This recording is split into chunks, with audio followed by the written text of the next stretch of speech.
योगी सरकार की आज अहम बैठक, 13 अहम प्रस्तावों पर लगी मुहर। सीएम योगी ने पीआरडी जवानों का बढ़ाया भत्ता, अयोध्या डे केयर स्कूल को मिली मंजूरी। वहीं हाथरस में मेडिकल कॉलेज की स्थापना के लिए भूमि हस्तांतरण को लेकर हुआ फैसला, नई टाउनशिप में टैक्स को भी मिली मंजूरी। यूपी के डिप्टी सीएम ब्रजेश पाठक का बड़ा बयान, कहा आज 14 अलग अलग प्रस्तावों पर चर्चा हुई और ये हमारी प्रतिबद्धता है कि हम इसे जल्द से जल्द करेंगे। इन 8 वर्षों में राज्य का बुनियादी ढांचा नंबर 1 बन गया है। आज प्रदेश के चतुर्मुखी विकास को लेकर महत्वपूर्ण विषयों पर चर्चा हुई। लखनऊ में संघ प्रमुख मोहन भागवत की अवध प्रांत के पदाधिकारी के साथ बैठक, संघ के शताब्दी वर्ष की तैयारियों पर किया गया मंथन। इसके अलावा नाराज और पुराने पदाधिकारियों से बातचीत कर की मान मनोवल। 5 दिवसीय वाराणसी दौरे के बाद मंगलवार को लखनऊ पहुंचे थे संघ प्रमुख। सपा के नेता और पूर्व विधायक विनय शंकर तिवारी को ईडी ने उनके लखनऊ स्थित आवास से किया गिरफ्तार। विनय पर लगा है बैंक ऑफ इंडिया के क्लस्टर से 754 करोड़ रुपए हड़पने का आरोप। ईडी ने बीते दिन पूर्व विधायक के लखनऊ समेत 10 ठिकानों पर मारा था छापा। लखीमपुर खीरी के कबीरधाम आश्रम में पहुंचे आरएसएस के सरसंघ चालक मोहन भागवत आश्रम पहुंचकर सत्संग में हुए शामिल। नए आश्रम का किया भूमि पूजन, संतों से मुलाकात कर कार्यक्रम को किया संबोधित। महाकुंभ 2025 के बाद संगम जल की विदेशों में बढ़ी डिमांड। समापन के 41 दिन बाद जर्मनी, भूटान और नेपाल भेजा जा चुका है करीब 2400 लीटर संगम का जल। अब अमेरिका और रूस से आई 15-15 हजार लीटर संगम जल की डिमांड। इसकी पूर्ति में जुटी हैं स्वयं सहायता समूह की 3700 महिलाएं।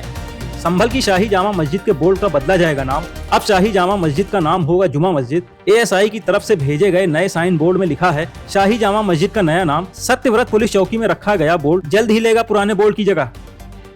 एसआईटी के समक्ष पेश होने के लिए नकासा थाने पहुंचे सपा सांसद जियाउर रहमान बर्क। संभल हिंसा मामले की जांच कर रही विशेष जांच टीम। एसपी और सीओ ने की पूछताछ। पेशी से पहले सांसद ने कानून और संविधान में विश्वास जताते हुए जांच में पूरा सहयोग देने की कही थी बात। कहा मैं कानून और संविधान में विश्वास करता हूं। लखनऊ में अखिल भारतीय क्षत्रिय महासभा युवा ने सपा के सांसद रामजीलाल सुमन के खिलाफ किया प्रदर्शन। प्रदर्शनकारियों ने 1090 चौराहे से गांधी प्रतिमा तक निकाली पैदल यात्रा। अखिलेश यादव और सपा सांसद के खिलाफ जमकर लगाए मुर्दाबाद के नारे। संगठन ने सपा प्रमुख और सपा सांसद के खिलाफ एक बड़ी महासंग्राम यात्रा का किया ऐलान। लखीमपुर खीरी में प्राइवेट स्कूलों के कोर्स की किताबें गोदामों और चुनिंदा दुकानों से बेचने की शिकायतों पर कार्रवाई। सीडीओ के निर्देश पर डीआईओएस ने प्रधानाचार्यों के साथ बैठक कर खुले बाजार में किताबों की बिक्री करने का दिया आदेश। कहा कुछ नामी स्कूल हाई कमीशन के लिए अधिक रेट की किताबें अपने गोदामों या चुनिंदा दुकानों से बेच रहे हैं। इससे अभिभावक अपनी गाढ़ी कमाई खर्च करने को मजबूर हैं। 24 अप्रैल को कानपुर आएंगे पीएम नरेंद्र मोदी। मेट्रो के दूसरे फेज में चलने वाली ट्रेनों को दिखा सकते हैं हरी झंडी। यूपी के सीएम योगी आदित्यनाथ भी रहेंगे मौजूद। यूपी एमआरसी के अधिकारियों ने पीएम और सीएम की अगवानी की शुरू की तैयारी। लखनऊ आवास विकास परिषद के निलंबित बाबू पर ठगी का आरोप। बाबू, उसकी पत्नी और बेटे के खिलाफ दर्ज कराया गया ठगी का केस। पीजीआई थाने में दर्ज है 70 लाख की ठगी की रिपोर्ट। गोमती नगर के रिटायर्ड सैन्य कर्मी को पुनर्जीवन योजना के तहत वृंदावन में मकान दिलाने का दिया था झांसा।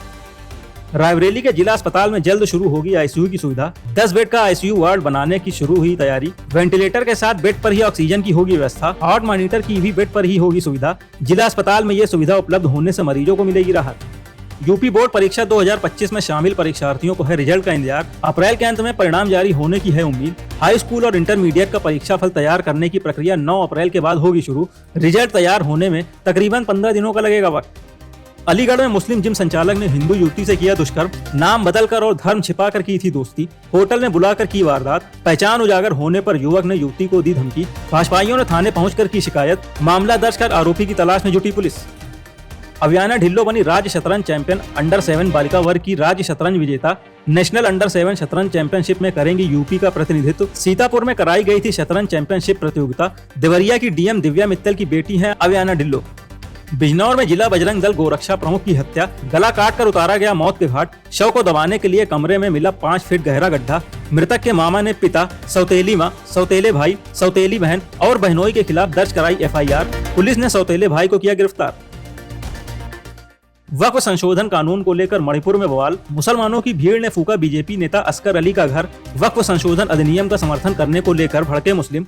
राष्ट्रीय राजमार्ग 102 पर बाधित किया गया यातायात। प्रदर्शनकारियों की कुछ स्थानों पर सुरक्षा बलों के साथ भी हुई झड़प।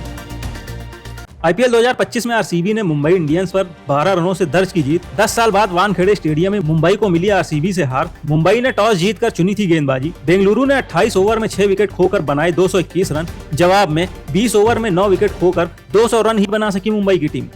आईपीएल 2025 में आज खेले जा रहे दो मैच केकेआर और एलएसजी के बीच खेला जा रहा आज का पहला मुकाबला पंजाब किंग्स और सीएसके के बीच होगा दूसरा मैच। इस सीजन में कोलकाता और लखनऊ ने खेले हैं 4-4 मुकाबले, 2-2 मैचों में जीत दर्ज कर चुकी है दोनों टीमें।